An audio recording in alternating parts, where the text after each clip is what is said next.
ત્રિવેદી અને આજે આપણે ખૂબ જ ઇમ્પોર્ટન્ટ રચના જોવાના છીએ ધોરણ 10 માં અને એમાં પણ ચેપ્ટર નંબર 11 અને ટેક્સ્ટ બુક ની આ લાસ્ટ રચના જોવાના છીએ તો ધ્યાન રાખજો કારણ કે આ રચના થોડી કોમ્પ્લિકેટેડ છે દોરવામાં એટલે જો તમે ધ્યાન નહીં રાખો તો એની શરૂઆત કેવી રીતે કરવી એ થોડી તકલીફ પડશે જો 4 સેમી અને 3 સેમી લંબાઈની બાજુવાળા પણ અહીંયા એક શબ્દ વપરાઈ ગયો છે કયો શબ્દ વપરાયો છે કાટકોણ ત્રિકોણ હવે કાટકોણ ત્રિકોણ એટલે એનો મતલબ એ થયો કે આ રચના તમારી કાટકોણ ત્રિકોણ 90 અંશના ખૂણાવાળી છે એ તમને ખ્યાલ આવી કાટકોણ ત્રિકોણની રચના કરો હવે આપણે શું કરવું પડશે પહેલા કાચી આકૃતિ રફ કામમાં દોરી દઈએ આ રીતે આ કાટકોણ ત્રિકોણ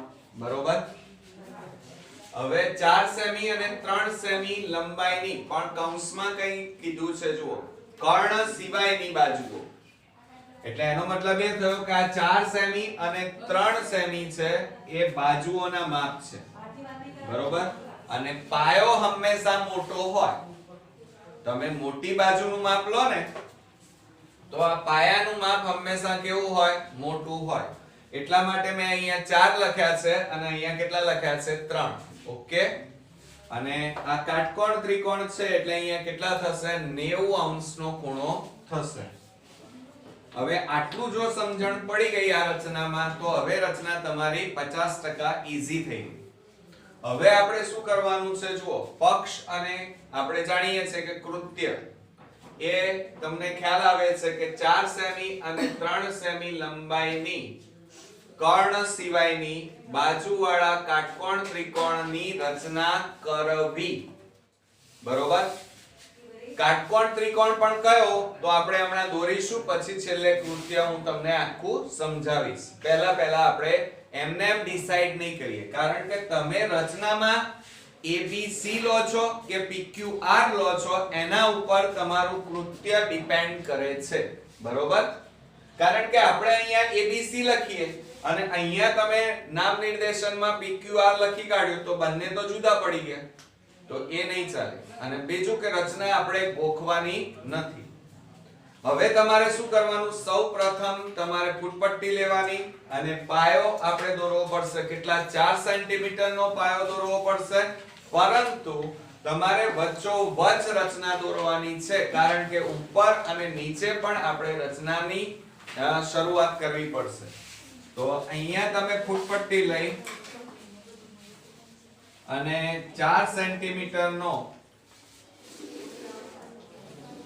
આ રીતે એબી રેખાખંડ 4 સેન્ટીમીટર નો અહીંયા કયો છે જુઓ એક મિનિટ આપણે અહીંયા નામ આપી દઈએ A B અને આ C બરોબર તો તમારે અહીંયા ત્યાં કાચી આકૃતિમાં જુઓ એ પ્રમાણે આ B અને આ C રેખાખંડ આપણે જો કે શરૂઆતમાં નાનો દોરીએ અહીંયા આ C રેખાખંડ 4 સેન્ટીમીટર ચાલો કેટલા સેન્ટીમીટર નો દોર્યો તમે 4 સેન્ટીમીટર અહીંયા આપણે લખી કાઢીશું 4 સેન્ટીમીટર પણ હમણાં લખવાનું નથી છેલ્લે લખીશું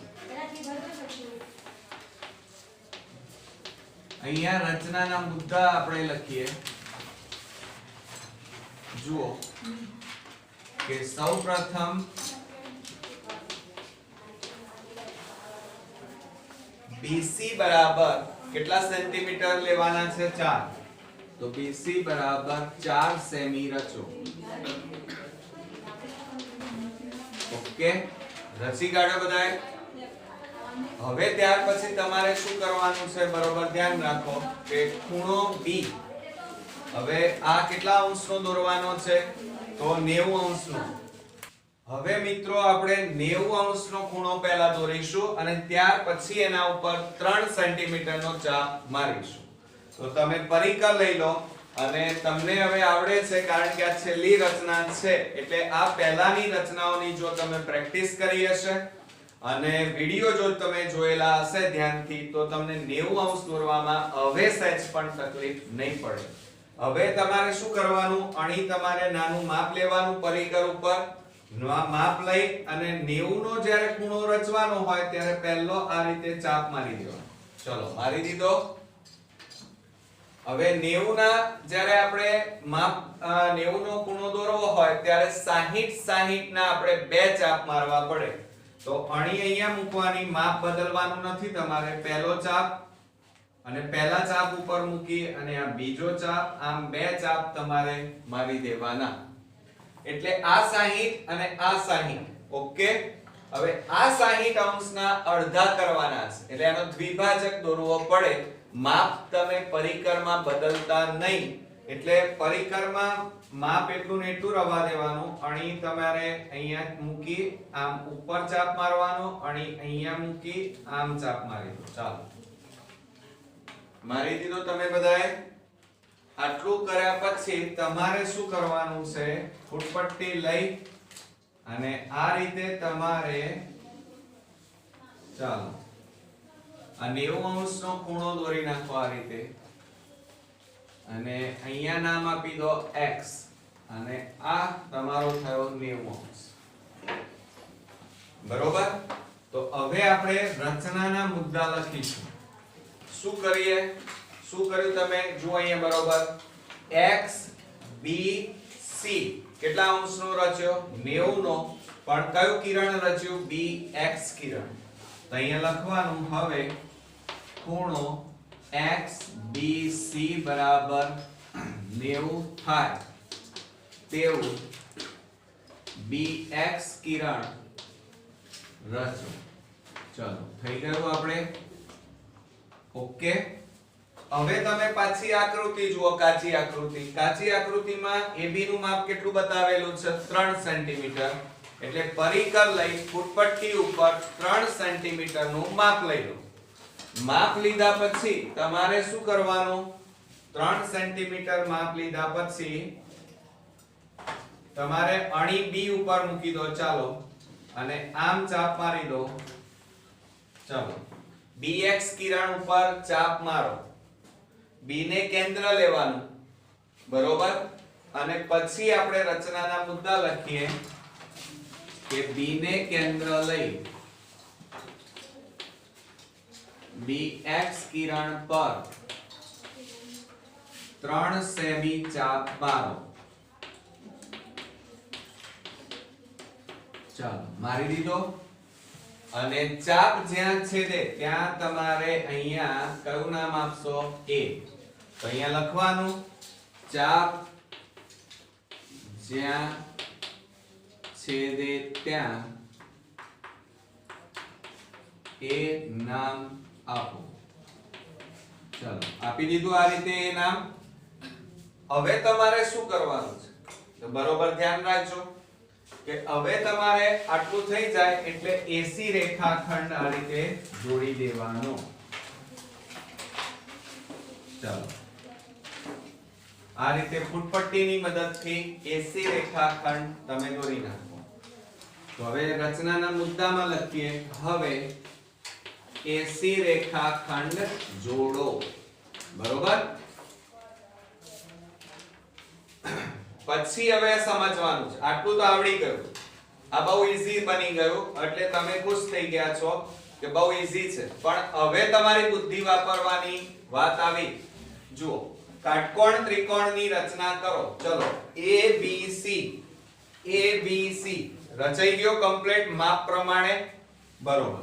તો હવે અહીંયા પહેલા રચનામાં લખીએ કે જે માગેલ કાટકોણ ત્રિકોણ છે, કાટકોણ ત્રિકોણ ABC છે. બરોબર. ઓકે. હવે શું કહે છે વાંચો. પછી આ ત્રિકોણની બાજુઓને, આ ત્રિકોણની જે બાજુઓ છે એ બાજુઓને અનુરૂપ તે બાજુઓથી 5/3 ગણી બાજુવાળા ત્રિકોણની રચના કરો. હવે આપણે શું કરવાનું છે, બરોબર જુઓ. મેં તમને નિયમો આ રચનાના શીખવાડ્યા હતા અને એ નિયમ જો તમારા માઇન્ડમાં તમે ફિટ નહીં કર્યો હોય તો તમને રચના દોરવામાં સમજવામાં બહુ તકલીફ પડશે. જુઓ મેં તમને શું કીધું હતું, છેદમાં કેટલા છે 3. અંશ કેવો છે મોટો, તો આ છેદ નાનો હોય તો હવે જે ત્રિકોણ તમે દોરવાના તો એ ત્રિકોણ ક્યાં આવવાનો, આ ત્રિકોણ જે છે એની બહારની બાજુએ આવવાનો. ઓકે, અને જો તમારો છેદ મોટો હોય તો ત્રિકોણ ક્યાં આવે, અંદર આવે. ખ્યાલ આવ્યો? હવે જે દોરવા જવાના છીએ એ બધું ક્યાં આવવાનું, અંદર આવે. ખબર પડી ગઈ? હવે આપણે 5/3 ની રચના કરવાની છે. તો અહીંયા જુઓ નીચે કેવા છે, છેદ નાના નાના હશે તો આપણે હવે જે રચનાઓ દોરીશું, બાજુઓ દોરીશું એ બધી અહીંયા બહારની બાજુએ આવશે. હવે તમારે શું કરવાનું, સૌપ્રથમ ફૂટપટ્ટી લો અને ફૂટપટ્ટીની મદદથી આ રીતે લઘુકોણ એક ત્રિકોણ દોરી નાખો. માપ લેવાની જરૂર નથી. અને અહીંયા તમે નામ આપી દો y. બરોબર? તો હવે તમારે રચનાના મુદ્દામાં જોડે લખી જ કાઢવાનું કે હવે ખૂણો કયો રચ્યો, ચલો CBY. તો CBY લઘુકોણ રચો. ચલો રચી કાઢ્યો.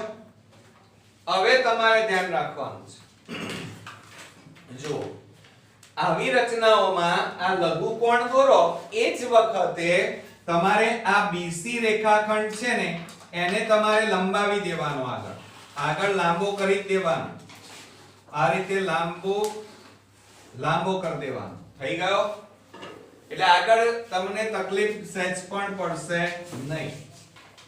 હવે તમારે પરિકર લેવાનું. શું લેવાનું? પરિકર. પરિકર લીધા પછી તમારે ઉપર જોવાનું કેટલા છે, 5. તો અંશમાં જે સંખ્યા આપી હોય એટલા ચાપ તમારે આ BY કિરણ ઉપર મારવા પડશે. પણ માપ બહુ મોટું નહીં લેવાનું, આશરે નાનું માપ લેવાનું. જુઓ અહીંયા હું ચાપ મારું છું, B ઉપર અણી મૂકવાની, B ને કેન્દ્ર લઈ 1 2 3 4 અને 5. આ રીતે 5 ચાપ તમે મારી દો અને ત્યાં તમે નામ નિર્દેશન કરી નાખો, B1 B2 B3 B4 અને B5. બરોબર? હવે આની આ જ વસ્તુ તમારે રચનામાં લખવાની છે કે હવે B ને કેન્દ્ર લઈ BY કિરણ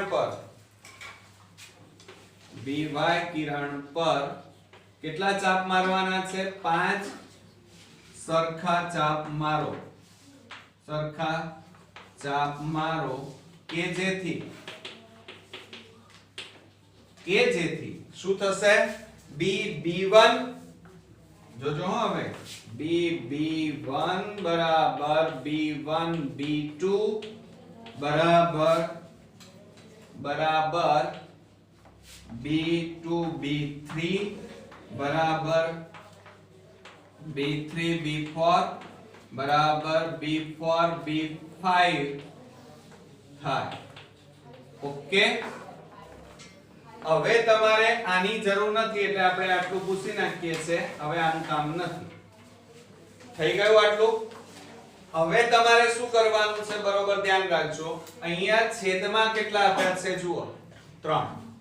તો અહીંયા ત્રીજા નંબરનો ચાપ પકડવાનો B3 અને C તમારે જોઈન્ટ કરી નાખવાનો, એટલે કે ફૂટપટ્ટી લેવાની અને આ B3 અને C ફૂટપટ્ટીથી આ રીતે તમે જોઈન્ટ કરી નાખો. ચાલો કરી નાખ્યો. તો હવે અહીંયા લખવાનું કે હવે B3 અને C રેખાખંડ રચો. ચાલો થઈ ગયો. હવે મિત્રો ખરું હવે આવી રહ્યું છે એટલે બરોબર ધ્યાન રાખજો. હવે તમે પરિકર પકડો. જો તમે મારા ગયા વિડિયો જોયેલા હશે તો તમને હવે કોઈ તકલીફ પડવાની નથી. તમે મારા કરતા પણ એડવાન્સ રહેવાના છો. હવે તમારે શું કરવાનું જુઓ, 3 ઉપર અણી મૂકવાની આના આ જે B2 છે એના કરતા થોડું નાનું માપ લો ચાલો અહીંયા નાનું માપ લઈ આમ ચાપ મારો 1 ઓકે જુઓ પછી B5 જુઓ ઉપર કેટલા આપ્યા છે 5 એટલે B5 લો માપ એટલું ને એટલું લેવાનું અને આમ ચાપ મારી દો આ રીતે ચલો મારી દીધા હવે ચાપ બદલવાનો વારો આવ્યો હવે પરિકર પકડવાનું છે હવે માપ બદલવું પડશે જુઓ તમારે શું કરવાનું બરોબર હવે સમજવાનું છે અણી અહીંયા મૂકવાની જુઓ મારી આંગળી B2 ઉપર ના મૂકી દેતા હવે અહીંયા મૂકવાની અને આટલું માપ લેવાનું આ જે ચાપ છે અહીંયા છેદે છે ત્યાં એટલું માપ લો ચાલો અને ત્યાં આમ ચાપ મારી દો ચાલો આ રીતે તમે ચાપ મારી દો અને એટલું ને એટલું માપ લઈ અહીંયાથી આમ ચાપ મારો ચાલો મારી દીધો બધાએ આટલું કર્યા પછી તમારે શું કરવાનું છે બરોબર ધ્યાન રાખજો આટલું થઈ જાય પછી આ B5 અને આ ચાપ જ્યાં છેદે છે એમાંથી પસાર થતી આ રીતે રેખા દોરી દેવાની છે ચાલો સરસ જુઓ બંને સમાંતર આવી ગઈ તમારે અહીંયા C છે તો અહીંયા આપણે લખીશું C ડેશ શું લખીશું C dash okay C dash લખ્યું જુઓ આ B3C અને B5 આ B5 છે B5 અને C ડેશ બંને એકબીજાને સમાંતર છે એને આગળ લંબાવીએ તો ક્યારે ભેગી થાય નહીં માટે આ બંને એકબીજાને સમાંતર દોર્યા તો અહીંયા લખવાનું હવે શું દોર્યું તમે B3C રેખાખંડને સમાંતર કોની રચના કરી B5C ડેશ રેખાખંડ B5C ડેશ રેખાખંડ રચો ચલો રચી કાઢ્યો ઓકે આવી ગયો તમારે સમાંતર જ સરખું જ આવવું જોઈએ આમ દોઢા ના આવવા જોઈએ જો તમારે આમ આવ્યો ને તો સમજી લેવાનું આ તો તમે આગળ જતા ભેગા થઈ જાય તો તમારી રચના ખોટી છે હંમેશા આ રીતે જ આવવું જોઈએ બંને એકબીજાના આ રીતે સમાંતર સરખા અંતરે જ આવવા જોઈએ ઓકે હવે તમે પરિકર પકડી લો ચાલો પરિકર પકડીને તમારે કરવાનું શું છે નાનું માપ લો ચાલો નાનું માપ લઈ લેવાનું પરિકર ઉપર અણી C ઉપર મૂકી અને પહેલો ચાપ આ રીતે મારી દો માપ એટલું લઈ અને C ડેશ ઉપર અણી મૂકી આમ ચાપ મારો મારી દીધો બધાએ ત્યાર પછી હવે પરિકરનું માપ બદલવું પડશે એટલું નહીં ચાલે કેટલું રાખવાનું છે જો અહીંયા બધા ચેક કરો આ આટલું માપ લેવાનું જો અહીંયા મારી આંગળી જુઓ આટલું માપ લો બરોબર આટલું માપ લેવાનું છે પરિકર ઉપર અને લઈ અને કરવાનું શું ધ્યાન રાખો આટલું માપ લઈ અને આમ ચાપ મારી દેવાનું અને અણી અહીંયા મૂકી આમ ચાપ મારી દેવાનું ચલો થઈ ગયું બધાને હવે આટલું થઈ જાય પછી તમારે શું કરવાનું તો C ડેશ અને આ ચાપ જ્યાં છેદે છે એમાંથી પસાર થતી આ રીતે રેખા દોરવાની છે કિરણ દોરવાનું છે ચાલો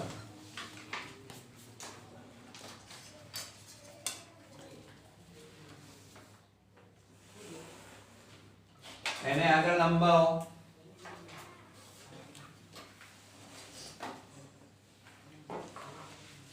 ચાલો હું લંબાવી ધ્યાન રાખજો હા આ રીતે તમે લંબાવો એકબીજાને સમાંતર જ આવવું જોઈએ હવે તમને પ્રશ્ન થયો સર અમારે તો અહીંયા અડતું જ નથી તો ચિંતા નહીં કરવાની આ ભૂસી નાખવાનું કારણ કે ટૂંકું પડે છે તો હવે તમારે શું કરવાનું ફૂટપટ્ટી લેવાની અને આ જે કિરણ અહીંયા આપણે દોર્યું હતું bx કિરણ એને લાંબુ કરી નાખો છેક સુધી અને અહીંયા તમે ટપકું કરી અહીંયા x લખી કાઢો અને જો હવે છેદે છે ને હવે આ કિરણને લાંબુ કરો તમે અહીંયા છેદે છે ત્યાં તમારે નામ આપવાનું છે અને અહીંયા a હશો તો અહીંયા શું લખીશું a ડેશ. શું લખશો? a dash. જુઓ આ પણ કેવા આવ્યા? એકબીજાને સમાંતર. તો હવે અહીંયા લખવાનું હવે આ કયો રેખાખંડ છે? AC રેખાખંડ. AC રેખાખંડને સમાંતર. ચાલો કયો રેખાખંડ રચ્યો? A ડેશ C ડેશ રેખાખંડ રચ્યો. A ડેશ C ડેશ રેખાખંડ રચ્યો. બરોબર થઈ ગયો. હવે આ જે અહીંયા બે ત્રિકોણ બન્યા. ચલો હવે હું થોડો આ ઘાટો કરી નાખું એટલે તમને ખ્યાલ આવી જાય આખી વાતમાં. આ પહેલો આપણે ત્રિકોણ રચ્યો તો કયો હતો? જુઓ અહીંયા ABC. હવે બીજો ત્રિકોણ કયો બન્યો? મોટો ત્રિકોણ બહારની બાજુએ A dash B C dash. બરોબર. તો હવે તમારે અહીંયા લખવાનું જે અહીંયા હું લખું છું. ચાલો જે માંગેલ ત્રિકોણ ABC ને સમાંતર. જુઓ ત્રિકોણની અહીંયા લખીએ જે માંગેલ ત્રિકોણ ABC ની બાજુઓને અનુરૂપ તે બાજુઓથી 5/3 ઘણી બાજુઓ વાળો ત્રિકોણ કયો તૈયાર થયો? A dash B C dash. A dash B C dash થશે. ઓકે એ આપેલું છે અહીંયા. જુઓ આ રહ્યું આટલાથી ત્રિકોણ કયો? ABC. બાજુઓને અનુરૂપ તે બાજુઓથી 5/3 ગણી બાજુવાળા ત્રિકોણ કયો? A dash B C dash થશે. બરોબર. એટલે જે માગેલા માપનો હતો એ કાટકોણ ત્રિકોણ અને એને 5/3 ગણો ત્રિકોણ આપણે રચી કાઢ્યો. આ રચના તમારી અહીંયા પૂરી થઈ. હવે કૃત્યની વાત કરીએ તો કૃત્ય કેવી રીતે લખાય? તો અહીંયા તમારે લખવાનું કે કાટકોણ ત્રિકોણ કયો રચ્યો તમે? અહીંયા જુઓ ABC. તો અહીંયા લખવાનું કાટકોણ ત્રિકોણ ABC 4 સેમી અને 3 સેમી લંબાઈની કૌંસમાં લખવાનું કર્ણ સિવાયની બાજુવાળા કાટકોણ ત્રિકોણની રચના કરવી. તેમજ કાટકોણ ત્રિકોણ ABC ની બાજુઓને અનુરૂપ તે બાજુઓથી 5/3 ગણી બાજુવાળા A dash B C dash ત્રિકોણની રચના કરવી. આપેલું જ છે. ખાલી ત્રિકોણ હોય ત્યાં તમારે ABC અને આ કાટકોણ ત્રિકોણ હોય ત્યાં A dash B C dash લખવાનું છે. ઓકે આવડશે મિત્રો? આ આપેલું છે રકમમાં. કશું જ નવું અને મોઢે લખવાનું નથી. ફક્ત અહીંયા કયા નામ તમે લખ્યા છે એ તમારે અંદર લખવાના હતા. એટલા માટે મેં તમને છેલ્લે સમજાવ્યું. બરોબર. જો તમે PQR લખ્યું હોય તો અંદર PQR દર્શાવવાનું. પણ આપણને પહેલેથી ABC ટેવાઈ ગયા છીએ અને સરળતા રહે એટલા માટે ABC કહેવાય. બરોબર. તો આ રચના તમને હવે સમજાઈ ગઈ હશે. અને મિત્રો આ લાસ્ટ રચના હતી. આ પહેલાના વિડિયો જો તમે ન જોયા હોય આ ચેપ્ટરના બધા જ ઉદાહરણ અને બધા ટેક્સ્ટ બુકના વિડિયો મેં બનાવી દીધા છે અને તમારા સુધી પહોંચાડી પણ દીધા છે.